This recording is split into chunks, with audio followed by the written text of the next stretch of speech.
Assalamu alaikum students, welcome back to Mathematics Fine. Today I'm here with exercise 1D, question number 7. ठीक है, इससे पहले जो हमारी वीडियोस थी उसमें हमने क्वेश्चन नंबर 8 कर लिया था और हाँ क्वेश्चन नंबर 8 ही किया था और आज हमारे पास 1D का क्वेश्चन नंबर है 7. सो मूव करते हैं बुक की तरफ ताकि स्टेटमेंट को रीड आउट कर सकें. अच्छा जी, यहाँ पे हमारे पास है पेंसिल मिल जाए तो बेटर. ठीक है. The force of repulsion F Newton between two particles is inversely proportional to the square of the distance. सबसे पहले तो मेन चीज़ों को आप अंडरलाइन करो जो कि आपके क्वेश्चन का पार्ट होंगे जिसके थ्रू आपको क्वेश्चन की इक्वेशन बनानी है. सो फोर्स हमारे पास गिवन है, नो मैटर यूनिट कौन सी दी हुई है उसको मत देखें. फोर्स है, वेरिएबल F गिवन है आपको जो कि इन्वर्सली प्रोपोर्शन है. स्क्वायर आपके पास हाईलाइट होना चाहिए, स्क्वायर ऑफ द डिस्टेंस के. अब यहाँ से इन लाइन्स को कंबाइन करें. आपके पास एक फोर्स है जो कि इन्वर्सली प्रोपोर्शन है, so you have to use the sign for inversely this. किसकी इन्वर्सली प्रोपोर्शन है? Square of the distance. Inversely है तो 1 करके लिखिएगा. स्क्वायर का मतलब होता है 2 ऑफ द डिस्टेंस के square. So this is your equation. ठीक है. अब आपको फाइंड करना है फर्स्ट में, पहले में तो कनेक्टिंग इक्वेशन लिखना है जो कि मैंने अभी ही यहाँ पे लिख दिया है. देन आपको फिर फाइंड आउट करना है वैल्यू गिवन है. अच्छा, when the particles are a certain distance apart का मतलब है कि उनके दरमियान का डिस्टेंस इक्वल है. फॉर एग्जांपल अगर हम यहाँ पे एक लाइन ड्रॉ करते हैं, यहाँ पे लाइन ड्रॉ करते हैं तो उनका डिस्टेंस इक्वल है, ये सेम डिस्टेंस में जा रहा है. फॉर एग्जांपल 1 सेंटीमीटर है तो सारी जगह 1 सेंटीमीटर का ही डिस्टेंस होगा. तो यहाँ पे हम जो d है उसको हम एज्यूम कर लेते हैं कि हमारे पास d रख लेते हैं 1.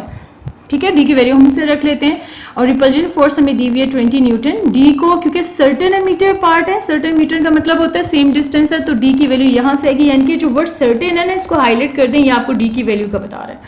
सो यहाँ से डी की वैल्यू ले लेनी है हमने और रिपल्जन फोर्स यानी कि फोर्स हमको दी हुई है 20. इसके हद से हमारे पास आ जाएगी वैल्यू ऑफ के. जब के की वैल्यू आ जाएगी फिर आप पढ़ो आगे, find the value find the force when the distance is half. Half का मतलब क्या होता है 1/2. फिर आपको डी दे दिए 1/2 और आपने फोर्स फाइंड करनी है. यहाँ पे ना ब्रेक लगा देनी है, यहाँ तक पढ़ के पहले आपका डाटा फाइंड आउट होगा. इक्वेशन तो आपके पास 1 मिनट की बननी थी, 1 सेकंड में बल्कि बन गई हमारे पास. तो स्टार्ट करते हैं क्वेश्चन. यानी कि इस क्वेश्चन में ना ये जो वर्ड है ना सर्टेन, ये जो एक चीज़ कंफ्यूज करती है यार, डी की वैल्यू किधर से फाइंड करनी है. तो आई होप सो ये आप जब इसको हाईलाइट करेंगे ना डी वगैरह को तो आपको समझ आ जाएगी. सो फोर्स हमारे पास C inversely proportion to the square of the distance. अपने वर्ड्स को गौर से सुनिए, पढ़ें इसको और फिर इसमें आप बना दें इक्वेशन. ठीक हो गया. अब इसको कनेक्टिंग इक्वेशन बनाए. एफ इज इक्वल टू, ये इन्वर्सली का साइन खत्म होगा, हमारे पास आ जाएगा के डिवाइडेड बाय डी की स्क्वायर. अब आगे जो मेन मसला आता है जी वैल्यूज़ कहाँ से लिखें. तो हमारे पास फोर्स दी हुई थी 20, ये तो हमें क्लियर था ना, तो हम इसको लिख लेते हैं. अब डी था हमारे पास सर्टेन मीटर अपार्ट. मैं बुक में भी ड्रॉ करके आपको बताया था. सर्टेन मीटर का मतलब है सेम डिस्टेंस जा रहा है. 2 है तो 2, 1 है तो 1, सारों का सेम डिस्टेंस है. तो इसको डी यहाँ से हम ले लेते हैं 1 खुद से. ठीक है, 1 सेंटीमीटर डी लिया. अब इसको पुट करें क्योंकि सर्टेन मीटर अपार्ट था, इसकी वजह से सर्टेन वर्ड को हाईलाइट कर दो हाईलाइटर से या अंडरलाइन कर दो, बॉक्स बना दो कि आपको क्लियर रहे वो.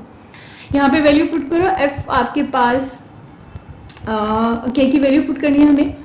तो फोर्स जो हमें दी हुई है ये न्यूटन मैंने लिख दिया, ये हमारे पास फोर्स का सिंबल था. फोर्स हमारे पास गिवन है कितनी गिवन है, एक दफ़ा कनेक्टिंग इक्वेशन फिर से लिख लेते हैं, फिर इसमें वैल्यू पुट करते हैं. फोर्स हमारे पास गिवन है 20. के की वैल्यू हमें फाइंड करनी है. डी हमारे पास 1 है, 1 की स्क्वायर भी हमारे पास 1 ही रहता है. So 20 is equal to 1 divided by K divided by 1. Cross multiply कर दें. क्रॉस मल्टीप्लाई करें तो के की वैल्यू आएगी 21 × 20. के की वैल्यू आ गई 20. ठीक हो गया. अब इसको कनेक्टिंग इक्वेशन में पुट कर दें. एफ इज इक्वल टू के बाय डी स्क्वायर था तो के की वैल्यू 20 है, सो 20 बाय डी स्क्वायर. यहाँ से तो पार्ट 1 की वैल्यू होगी कि कनेक्टिंग इक्वेशन हमारे पास बन चुकी है. सेकेंड में क्या फाइंड करना है, हमें फोर्स फाइंड करनी है जबकि डी हमको दिया हुआ है हाफ. हमें फाइंड करनी है फोर्स जबकि डी हमें दिया हुआ है. D is equal to half. Half का मतलब होता है 1/2 और कनेक्टिंग इक्वेशन अभी हमने फाइंड किया है. This is F is equal to 20 by D की स्क्वायर. अब इसमें पुट कर दें जी वैल्यूज़.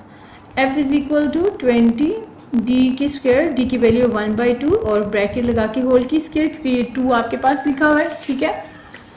देन 20, 1/2 की स्क्वायर कितना होगा, 2 की स्क्वायर क्या होती है, 2 2 ज़र 4, 4 आ गया। अगेन आपके पास रेसिप्रोकल बन जाएगा 4/1, क्योंकि डिवाइड के नीचे डिवाइड नहीं आता, निचली टर्म जो होती है उलट जाती है।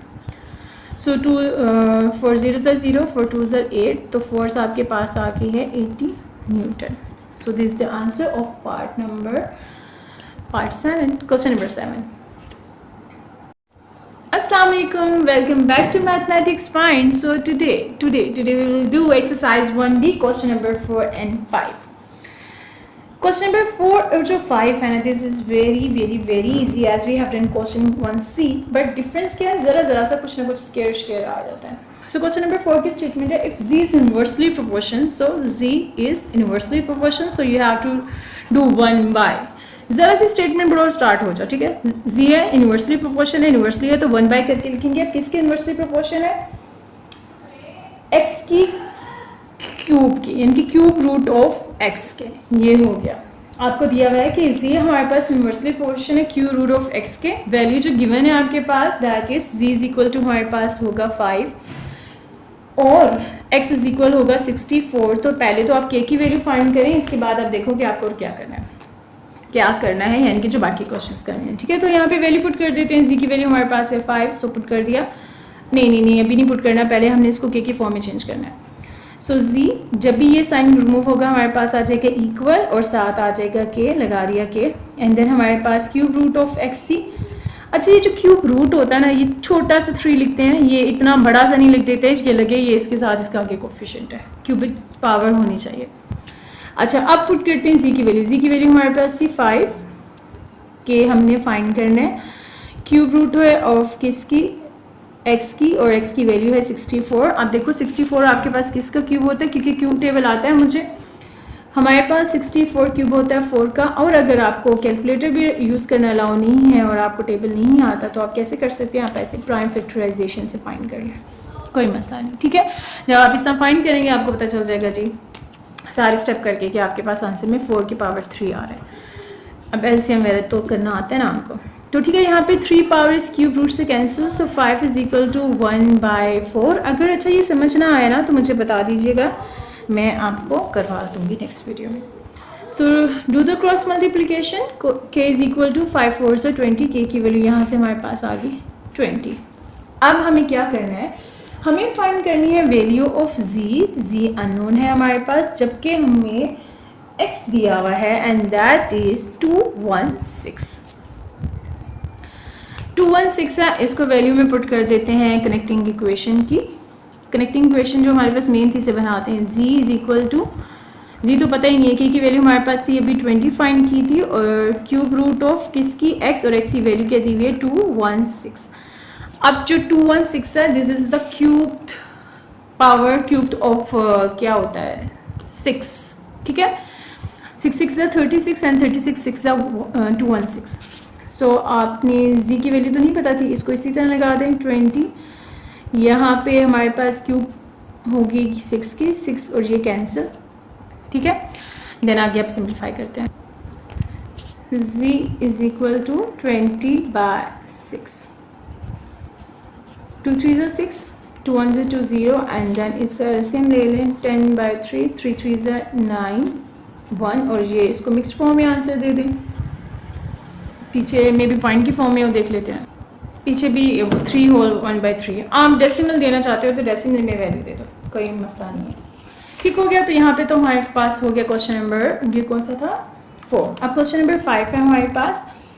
This is Q squares, if Q squares, so Q square को लिख दो इन्वर्सली प्रोपोर्शन, तो साइन लगा दो, इन्वर्सली है तो 1 बाय करके। देखो जैसे मैं स्टेटमेंट पढ़ती हूँ ना वैसे वैसे मैं इसको लिखती रहती हूँ, आपने भी कैसे करना है।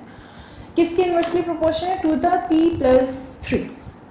p+3 के। चलो जी, यहाँ से हमारे पास होगी क्वेश्चन कंप्लीट। इसको के टर्म में लिखते हैं, इनके इसकी डायरेक्टली की फॉर्म रिमूव करते हैं, ये साइन रिमूव होगा, इसकी जगह आएगा इक्वल, साथ आ जाता है के, एंड देन बाकी क्वेश्चन इसी तरह आपके पास होगी। अब देखो आपको गिवन क्या दी हुई है, पी की वैल्यू दी हुई है, सॉरी क्यू की वैल्यू दी हुई है आपको 5 और पी की वैल्यू आपको दी हुई है 2। ये इसमें इक्वेशन में आप वैल्यू को पुट कर दो। अच्छा जी, हमारे पास q की वैल्यू दी हुई है 5 और ये ऊपर स्केयर है तो इसके साथ भी आएगा कि हमारे पास अननोन है, इसको फाइंड करना है। p की वैल्यू 2 थी, p की वैल्यू पुट की +3, ये सीधा रहेगा। सही, 5 की वैल्यू 2 का मतलब होता है 2 टाइम्स ऑफ 5। सो 5 5 आपके पास आ गया 25, k इज इक्वल टू 2 + 3 आपके पास हो गया 5। जज्बाती हो गया ना, मल्टीप्लाई नहीं करते ना, 2 + 5 आपके पास 3 हो गया 5। Do the cross multiplication, so k is equal to 25 into 5, so multiply कर दें, 5 5 से 25 to carry, 5 2 से 10 और ये आपके पास होगा 1 2 5, k की वैल्यू आ गई। अब हम वैल्यू फाइंड करते हैं, कनेक्टिंग इक्वेशन हमारे पास थी q की square is equal to k की वैल्यू आ गई 125, देन आपके पास था p + 3, तो p + 3 लगा दो, कनेक्टिंग इक्वेशन बना दो। अब हमें फाइंड करनी है q की वैल्यू जबकि p हमारे पास 17 है, हमें फाइंड करना है q जबकि p हमारे पास गिवन है 17। So put the data in this connecting equation, इस वाले में वैल्यू को पुट कर देते हैं। सो p + 3 था, p हमारे पास 17 था +3, इधर चेक कर लेते, p 17 था और +3 हमारे पास क्योंकि गिवन थी इक्वेशन में, किधर गिवन है, किधर ये आपको दिख रहा होगा, ये यहाँ पे वैल्यू पुट कर दी। चलें जी, हमारे पास q की स्क्वायर इज इक्वल टू 125, 17 + 3 आपके पास आ गया 20। सोल्व कर लें इसको, q की स्क्वायर इज इक्वल टू 5 4 से 20, 5 2 से 10, 5 5 से 25। अब जो हमारे पास है 25/4, इसको हम ले लेते हैं रूट, वो पहले ज़्यादा इजी है क्योंकि q की वैल्यू फाइंड करनी है ना, ये हमारे पास स्क्वायर है तो taking root on both side. 25 और 4, 25 किसका स्क्वायर होता है, 5 का, 25 5 का स्क्वायर होता है, 4 किसका स्क्वायर होता है, 2 का, ये इससे कैंसिल रूट से। सो q इज इक्वल टू ±5/2। अच्छा, ये हमारे पास ना वो वाली टर्म आ रही है, कौन सी होती है, इम्प्रॉपर फ्रैक्शन आ रही है, इसको प्रॉपर फ्रैक्शन में कर लें। 5 और 2 2 ज़ा 4, 1 कैरी एंड देन पॉइंट लगा के 0, 5 2 5 ज़ा 10, तो ये आपके पास आंसर होगा ±2.5। सो here we have done with our question 4 and 5 अल्हम्दुलिल्लाह। आपको इससे रिलेटेड कोई भी क्यूरी हो तो उसको रिजोल्व कर लीजिएगा, यानी कि इसकी कोई भी क्यूरी हो और समझ ना आ रही हो, ट्राई कीजिएगा पहले, फिर कमेंट सेक्शन में लिख सकते हैं। I will try my best कि मैं आपको आंसर कर सकूँ। So till that take yourself, good luck for your exams and अल्लाह हाफिज़।